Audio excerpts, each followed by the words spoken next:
Harold, bienvenue dans ton site. T'es comme chez vous, là. Ben oui. Le fils d'Adrien, c'est toi, pour Oui. vrai. Adrien, c'est ton père. Oui. C'est un peu à cause de lui que tu danses? C'est pas à cause de lui, mais c'est drôle parce que dans mon parcours, il est comme revenu me hanter en quelque part. Parce que la photo, le logo de la compagnie, c'est vraiment ton père avec toi. Oui. En fait, c'est quand j'ai eu à trouver un nom pour la compagnie, c'est cette photo-là qui m'a inspiré. Parce que, je voulais trouver un nom pour ma compagnie, puis je me disais, est-ce que je vais appeler ça Harold Réaume Danse ou Pas de danse ou Pas de deux, ou, tu sais, genre un jeu de mots avec la danse. Puis je me disais, non, j'aimerais ça trouver quelque chose qui m'appartient, quelque chose qui a un sens. Puis quand j'ai vu cette photo-là, où sur cette photo, mon père soulève son beau-père le jour de ses noces, et c'est comme un danseur lui-même sur cette photo-là. Il y a une prestance, il y a un panache, et c'est vraiment même intéressant la façon dont il soulève cet homme qui mesurait plus de 6 pieds. Et là, pour moi, le nom était trouvé. Je me suis dit, qu'est-ce qu'il fait dans la vie? Le fils d'Adrien, il danse. Donc, c'était un statement pour moi aussi, parce que la danse est souvent associée aux femmes. Et de dire le fils d'Adrien danse, c'était une façon pour moi en tant qu'homme de dire c'est ça que je fais de ma vie. Je gagne ma vie avec la danse. Puis on n'imagine pas un gars de cette époque-là en train de danser, assurément pas. Maintenant, oui, mais pas dans le temps. Fred Astaire, on est loin de la danse contemporaine. Oui. Ton idole? Ben, c'est ma première figure d'homme dansante.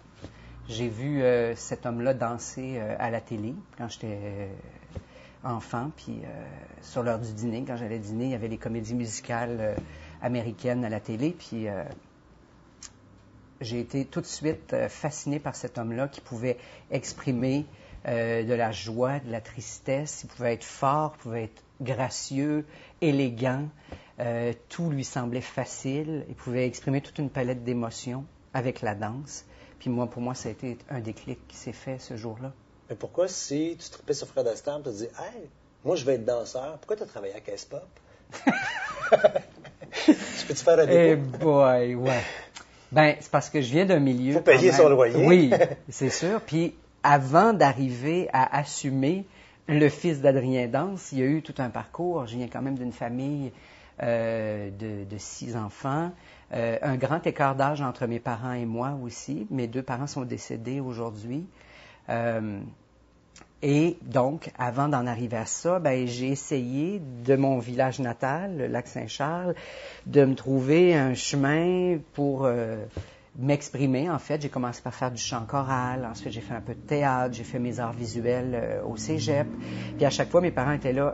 Pourquoi tu fais ça? Pourquoi tu fais ça? Pourquoi tu n'es pas comptable? Ben oui. Puis là, ben, à un moment donné, j'ai eu une job dans une caisse pop. Puis là, tout le monde était content. Et on s'imaginait que j'allais devenir le gérant de la caisse. Et quand j'ai annoncé... brun, là. Ah oui, mais complètement. Même qu'une fois, je m'étais pris la cravate dans la déchiqueteuse. Et c'est la cravate, pas la cravate, mais l'attache de cravate de mon père qui m'avait sauvé de l'étranglement, en fait. Fait que de là, dire, gars, je démissionne, puis j'ouvre le fils ou à peu près. Oui, exactement.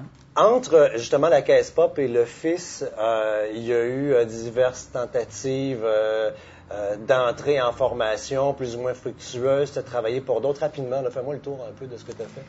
Ben, en fait, avant de me lancer dans la danse, je voulais d'abord être comédien. Puis c'est ça, j'ai fait les auditions au Conservatoire d'art dramatique de Québec. Comme il y a à peu près 5000 personnes en audition, puis ils en prennent 12, tu étais dans les 4000 quelques. Oui, mais j'ai été aussi dans les 125 qui ont été retenus pour 3 jours pour un stage intensif avec les professeurs. J'ai fait le stage et à la fin, ils en ont choisi 13 et moi, j'étais le 14e.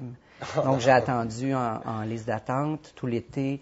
J'ai pas été, il n'y a pas eu de désistement, donc j'ai pas été retenu. Puis en parallèle, il y avait une audition à l'école de danse.